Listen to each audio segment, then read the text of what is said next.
제주대학교 학생 여러분 안녕하세요. 본 영상은 우리 대학의 학생설계 전공이라는 제도에 관해서 간략하게 설명하기 위한 동영상입니다.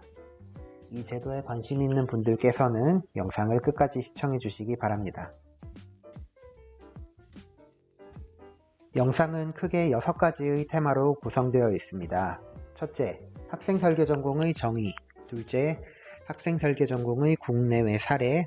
셋째, 학생설계 전공의 가치와 한계. 넷째, 학생설계 전공 이수자의 경험 공유. 다섯째, 전공 개설을 위한 주요 과정 안내.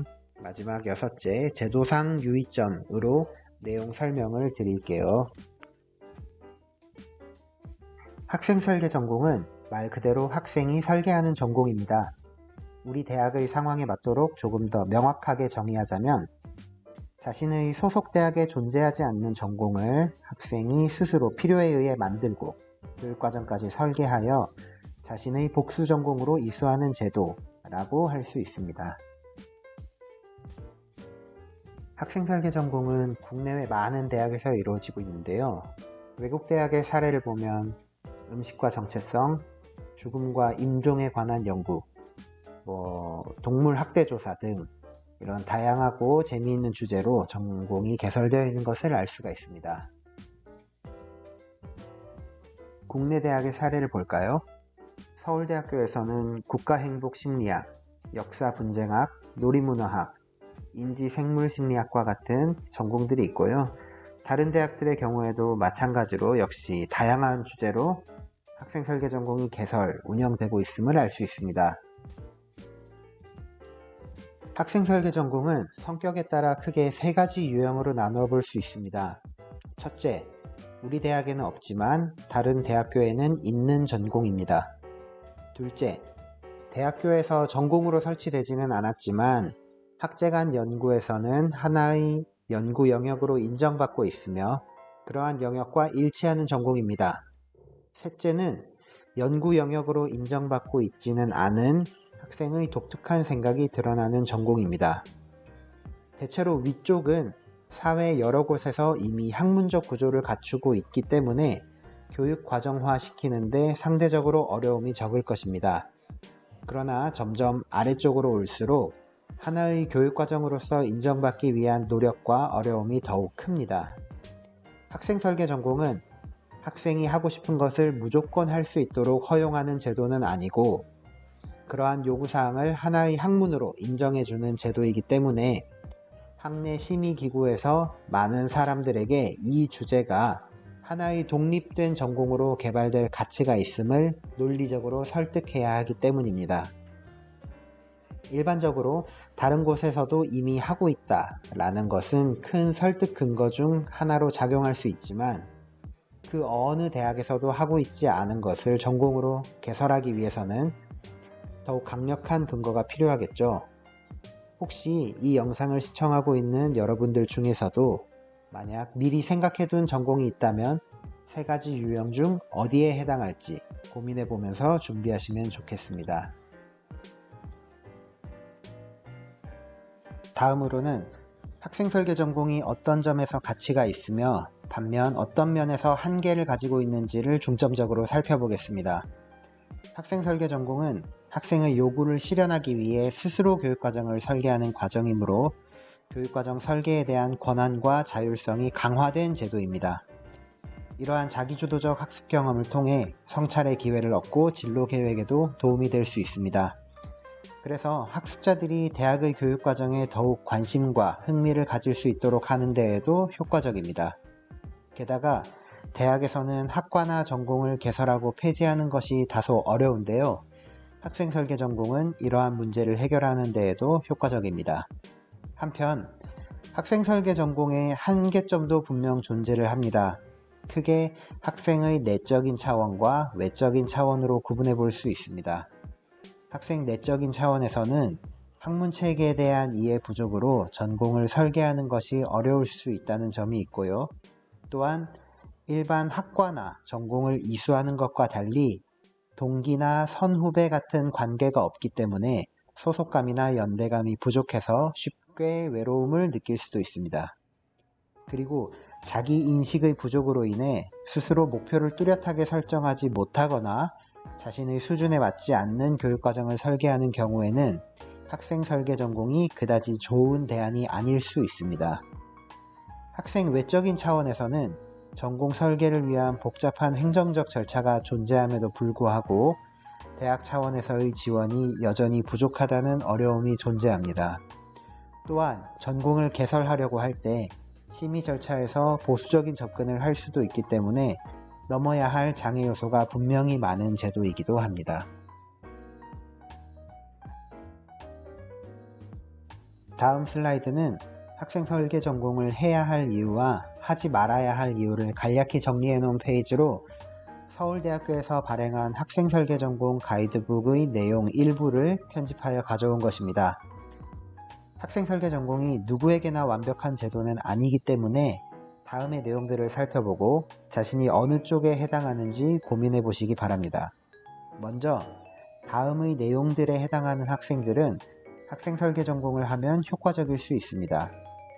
관심사가 한 가지 전공 분야로 국한되지 않는 학생, 그럼에도 불구하고 한두 가지 명확한 연구 질문이 있는 학생, 졸업 후 계획하고 있는 진로나 목표로 하고 있는 일에 대한 명확한 비전이 있는 학생, 그래서 전공 공부도 이런 비전을 실현시키는데 최적화하여 이수하고 싶은 학생, 전공 이수 중에 어떤 어려움이 닥쳐도 헤쳐나갈 자신이 있는 학생, 그리고 개설하려는 전공 내용이 대학원까지 갈 것이 아니라 지금 학부 과정에서 꼭 해결되어야 한다고 믿는 학생, 이 학생에게는 학생 설계 전공을 추천합니다. 반면 학생 설계 전공을 하지 말아야 할 이유입니다. 이것도 해보고 싶고 저것도 해보고 싶고 공부해보고 싶은 분야가 막연히 많은 학생, 두 가지 이상 학과나 전공을 적당히 절충해서 이수하고 싶은 학생, 기존 전공 교육과정 내용 중 일부분만 집중해서 공부하고 싶은 학생, 나의 관심 분야를 다루는 교과목이 제주대학교 내에 많지 않은 학생, 나만의 차별화된 목표나 비전이 분명하지 않은 학생, 나의 목표를 달성하는데 전문 지식이나 기술이 필요하며 이에 대한 준비가 아직 부족한 학생, 내 관심 분야의 학문적 의미가 뚜렷하지 않은 학생, 앞으로 1년 이내에 졸업하는 것이 목표인 학생, 이런저런 구상은 다 있지만 다 해낼 만큼 부지런한 성격이 아닌 학생, 스스로 이런 특징들에 해당한다고 느끼는 학생들은 학생 설계 전공을 하기보다는 기존에 설치된 학과나 전공을 이수하는 것이 더욱 효과적일 수 있습니다.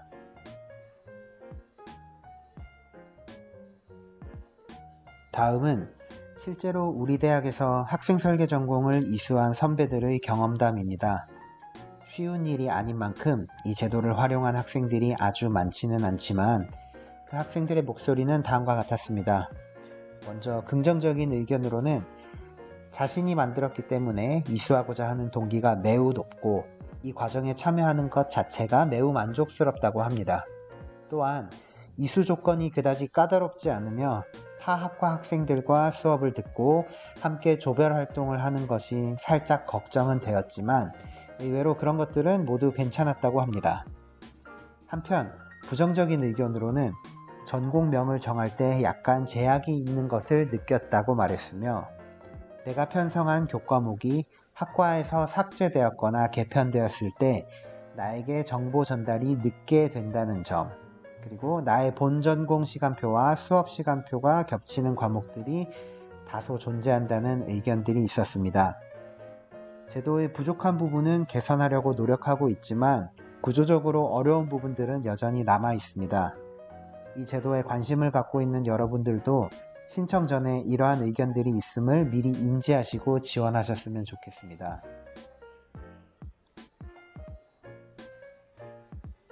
다음은 학생 설계 전공 개발 신청부터 이수하기까지의 주요 과정들에 대한 안내입니다. 먼저 학생 설계 전공 신청서를 제출하면 신청이 승인되었음을 개별에게 알려드립니다. 이후 지도교수를 선정하고 면담을 하며 지도교수와 함께 교육과정 초안을 개발한 뒤 교과목 운영학과와 면담을 실시하며 교육과정을 수정합니다. 운영학과에서 교과목을 최종적으로 검토하면 하나의 독립된 전공으로서의 개설이 적절한가에 대해서 학사관리위원회의 심의를 받게 됩니다. 심의 후 승인 결과를 통보할 건데요. 이때 승인이 된다면 이듬 학기부터 학생 설계 전공을 복수 전공으로서 이수할 수 있게 됩니다. 학생 설계 전공을 신청하면 신청자 본인과 전공 설계에 도움을 가장 많이 주실 수 있는 지도 교수님, 그리고 교육혁신과의 교육학 박사, 진로취업과의 취업지원관 등이 TF가 되어 다음과 같은 전공 설계 지원 프로그램을 제공하게 됩니다. 개인의 진행 정도에 따라 일부 단계가 생략되거나 반복될 수 있기도 합니다.